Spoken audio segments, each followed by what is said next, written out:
So, hello everyone, Karen Stanley of Mabel and Stanley Publishing here, and today I'm with the lovely Denise Gosney, and I'm going to let her introduce herself and tell you what she does, because her story is quite inspirational. Hello, Denise.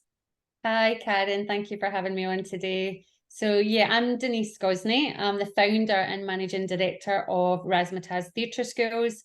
We are a part-time children's theatre school. We teach dance, drama and singing for babies up to 18 years of age. My background briefly was a dancer myself, although I didn't start dance until I was about 11, which, considering I made a career from the performing arts, was considered probably, old. I was brought up in a 2-bedroom council flat in Glasgow. There was 6 of us.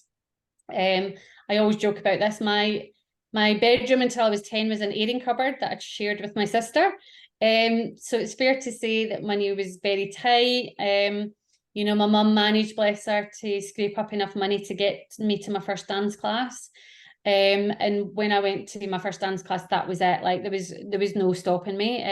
I was quite shy at school. I was ambitious and I was quietly confident, but I was a bit shy and a bit sort of low self-esteem.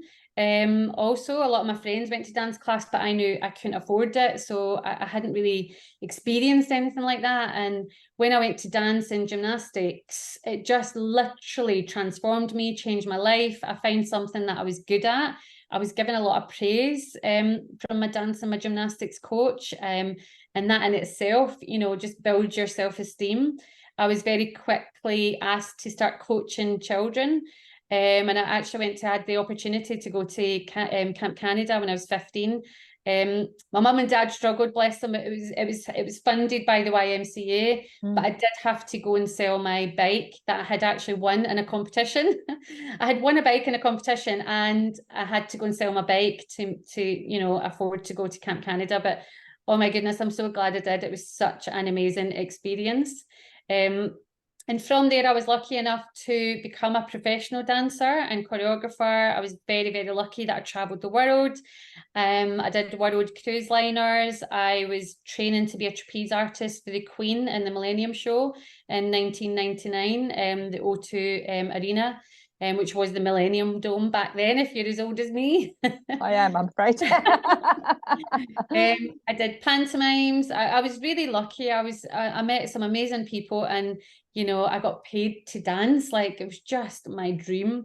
But dance is a bit of a short-lived career. It's a bit like a footballer. So I think I was about 26, and I thought I kind of ticked all the boxes. As I say, I was so lucky that I'd had the opportunity to do so many exciting jobs, and I knew I wanted to give back. I knew how performing arts had literally transformed my life, gave me so much confidence, life skills to obviously run a business. And that's when I thought I would start up Razzamatazz. It was born in Penrith in the year 2000, and I expanded it across Cumbria, across Scotland.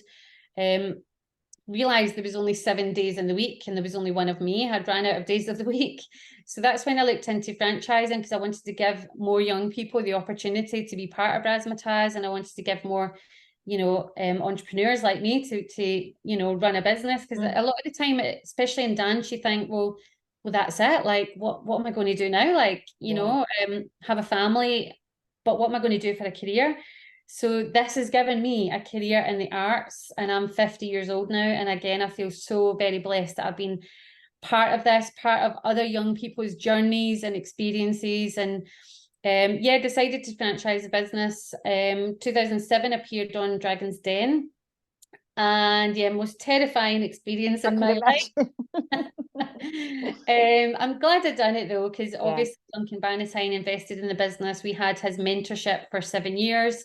It catapulted us into the limelight. We've worked with some really big brands. Like TUI literally approached me the day after Dragon's Den had been aired, and we then worked internationally with TUI, working in about 10 different countries. We were able to employ 50 teachers and give them that experience.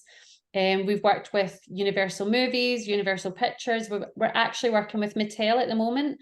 On a big partnership for their Monster High release happening October time. So yeah, it's been been a really exciting, amazing journey, and I feel very, very blessed. I know everyone says this, but I do feel very blessed. It doesn't feel like going to work. It's such a joy to be part of the performing arts world and franchising. That's what an inspiring story. And you must rightly feel so proud. I mean, that's quite an achievement, isn't it? I mean, and you know, they do say if you can do something you love, you never work another day in your life, don't they? Absolutely. Yeah, exactly. It's incredible. It's such an inspiring story. So obviously there didn't seem like there was much left for you to do. You've pretty much conquered the world in your career. So how did you find out about the collaborative book project? You were actually recommended to me by a very lovely lady. Oh my goodness, her name's popped out my head. She's on the book collaboration. Oh, she's not Amanda. Amanda. Yeah, Amanda. Amanda, yes. She's a fabulous connector, Amanda. Yeah, oh my goodness, if you could bottle her energy. I know. Just a bundle of energy. Such a lovely lady, and we met through the franchising world and at a business conference, and we've stayed friends since then. So she actually recommended yourself, and then that's how I found out about the book. And something I've always been keen to do, but obviously it's quite hard to do it on your own. So the fact that it was a collaboration of other really, really inspiring people was a no-brainer for me to do it. And that's the thing, isn't it? I mean, collaboration is the way forward, I think, in pretty much life and in business. And if you know, to write a whole book can be quite daunting, but to write a chapter of a book is like, well, I can do that, you know. And then you've got everybody trying to sort of help and support with the promotion and the getting out there and the so had you written anything before? Do you know, I was always a really keen writer at school. Like, English was my favourite subject. I got an A for higher English. That's the Scottish system. I think that will be A level here. I loved my English teacher. He was so inspiring. He was very eccentric and he was just very engaging, and I loved him. And I think he helped me have a love for, you know, writing. I've always loved writing stories as a young child, but not anything as professional as this, I guess. No, I've not really done anything like that. Lovely. Yeah, it's always nice to do something new and exciting. So did you find the process easy? Did you find it challenging, or were you quite okay with it? How did you find it? I found it quite okay, because obviously I work with Karen, who helps me write my content writing. So Karen came in, our PR, helped me write it. She's worked with us for about 20 years. So me and Karen actually met as young dancers at Butlins. It was one of our first jobs, and we stayed best friends. Karen moved into journalism, and I obviously developed Razzamatazz, the business. So yeah, I'd done it with the support of Karen as well. So I found it relatively easy. Yeah. Collaboration within a collaboration. Yes, more collaboration. Together we are stronger and all. And I think the thing about writing is, even whenever I coach new writers, if you can be part of a community, however small that is, like a couple of people or a big group of people, it's like anything, isn't it? If you've got a little bit of moral support and people to sort of G you on, it does make the process. Yeah, and bounce ideas from as well. Yeah, definitely. Yeah, definitely. So I think you've sort of touched on this a little bit already. So the book's called Learning for Life, and it's the long-term benefits of cross-curricular learning on children's cognitive development. So how extracurricular learning can really add value to sort of what is the formal education system. Why do you think what you provide is so important? And I say you've touched on that a little bit, but what is it that stands out for you as the most important part of what you do? Definitely, obviously, the confidence skills and life skills. I always say, you know, 90% of our children, we know, probably won't go into performing arts as a career, and the parents know that also. But whatever you decide to do in life, you're probably going to have an interview at some time. You're going to have to hold good eye contact. You're going to have to, you know, speak confidently. You might then get promoted and you have to do a presentation. You know, all of those skills a lot of them come from performing arts. The whole collaboration working is very much working as a team. You know, you're not at your desk doing maths. You know, you're working as a team. You have to remember choreography, you have to remember steps. So it's problem solving, it's thinking on your feet, it's all of those skills that really you will need in life, you know, no matter what career path you decide to take. And that's the thing, isn't it? These extracurricular skills are the skills that are so transferable across subjects, aren't they? It's not just, well, Yeah, if I'm really good at maths and that's all I'm good at, that's not really going to stand you in as much stead, for going forward. And also, I think yeah, the thing that you said, like as a child being a little bit shy, but finding something that you really love to do. And yeah. I mean, maybe for some children who perhaps aren't as academic, or some children who are really active learners, it's such a wonderful outlet, isn't it? Yeah, definitely. Even my son, like my son's thing is sport. Like he's football crazy. He plays for an academy. Any sport though, whether it's kickboxing, rugby, he's even doing javelin throwing. He just loves sport, and he's not. He tries his best academically, but he's not academically what I'd say gifted. You Yeah, know, it's such a shame sometimes, because I think sometimes sport and creativity and the arts are a little bit overlooked. And how we can intertwine those a little bit and how they benefit. It's great to be academic, don't get me wrong, like that is mm, amazing, but how they can all complement each other. Those skills can complement yeah. maths and English. Yeah. I mean, I'll be careful not to get on my soapbox, but as a former teacher, I think, that the education system can be so rigid. And if you don't fit into those neat little Yeah, boxes, you can end up feeling like you're a failure, and you're really not. You've just got different skills in different yeah, areas. And also, we talk a lot about this in the book.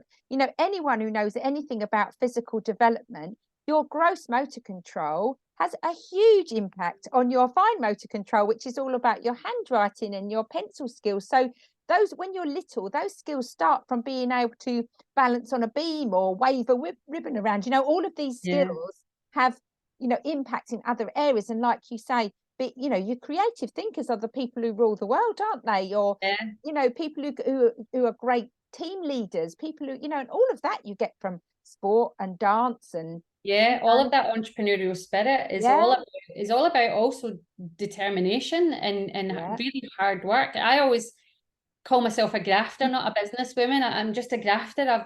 I love hard work, and I do think a lot of that was born from dance and gymnastics, and how you really have to train hard to be at the top of your game. yeah. Yeah, it doesn't. I mean, you look at any of these athletes; they don't get. It doesn't happen overnight, does it? They don't. No, They don't no, get it rested. It's not the easy option, and I do think you're no. absolutely right. I think in schools these days, those subjects are very much undervalued, and I think it's at the detriment of the children, of the school, of the. I'm a firm believer that Even exercise, Karen. Like don't get me wrong. I know times against the teachers and budgets, and mm, just like if everyone did like a 10-minute burst of exercise in the morning, how much more productive yeah, children would be. I went into my son's school the other day and they were playing music, and I was like, so nice to walk yeah, into. Even I went home like yeah, this. I thought I'm just in yeah, such a good mood now because there's music on. I yeah. know some of the schools do is it a mile in the morning or half a mile in the Yeah, morning? lots of them have some initiatives like that now. Yeah. Yeah, I just think exercise is just key to happiness and productivity, to be honest. Yeah. And your mental health and your physical health are like one and the same, aren't they? Yeah, I mean, yeah, I always, as a teacher, I always had the kids moving and doing and singing and dancing and I kind of think life isn't supposed to be an endurance test, is it? I It's know. supposed to be fun. You're supposed to enjoy it. So I think, I mean, I don't think we do even enough singing. And you think about the kind of literacy, the oral literacy that comes from singing, from speaking lines in a play, from performing. I mean, that's all literacy, isn't it? It's just a Yeah, really fun way to do it. yeah. Even Yeah. PE, like my son still only gets PE once a week. Like I think it should be once a day, to be honest. Yeah. But Yeah, I know. We're kind of data obsessed now. Well, but anyway, yeah. I won't go into that because otherwise we'll be here a long time. So, your biggest success story, I know it's probably so many, this is going to be tricky, but one child that sticks in your mind, that came to one of your classes, or who you really thought, my goodness, you saw a change in. I mean, I've got two I would like to mention if that's all right, because one of them took the route and is actually Tamara went to Razzamatazz Barnet, and she did take the performers route, and she got picked up by our sister talent agency, Top Talent Agency, and she went on to do The Worst Witch, which was Oh, a TV wow. series. I remember Yeah, but that. now Yeah, I remember it. she's now signed like a movie deal with Disney. So that's like on a different scale, a whole different scale, and she's amazing and she's such a lovely girl. But I always talk about little Daniela at my school in Carlisle, and her mum used to come in, not a pushy mum, but her mum knew she was really quite shy, like clinging onto her leg, tears, and you know, our mum and myself just didn't put too much pressure on her. We just sort of, you know, coaxed her in, relaxed her in, and I kid you not, I think it was only about 6 months later that same wee girl was reciting a poem in front of a room full of parents. And that for me is just unbelievable, the power of how that wee girl's confidence turned around and she was able to do that, recite a poem in a room full of people.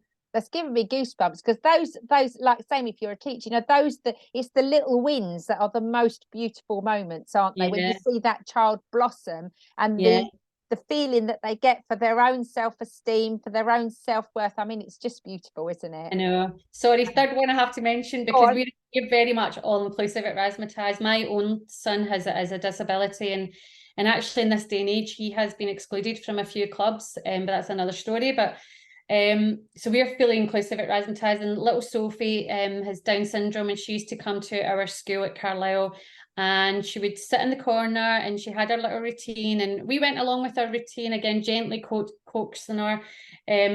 Long story short, roll on a couple of years, she was leading the Disney parade. We had the opportunity to go to Disney, and we had like 300 children leading the Disney parade, and she was part of that.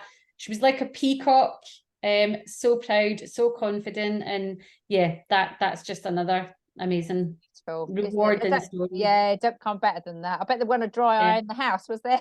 No, me and our mum were crying our eyes out. I cry at most things, but particularly children blossoming, I think there's nothing more beautiful. I know. So has this project inspired you to write more, Denise? I'd love to. Do you know, it's time, isn't it? Like, even though I'm 50, I've still got a 9-year-old because I had my kids a bit later in life. I'd love to if I had the time, because I do find if I can get that headspace to focus, I'd love to, because I'd feel, you know, we have got a lovely story and we've got a lot to share, and I feel very passionately, like you do, Karen, about the arts and, you know, the effect it can have on young people alongside their academia. You know, we're not trying to overtake that, but how it implements that.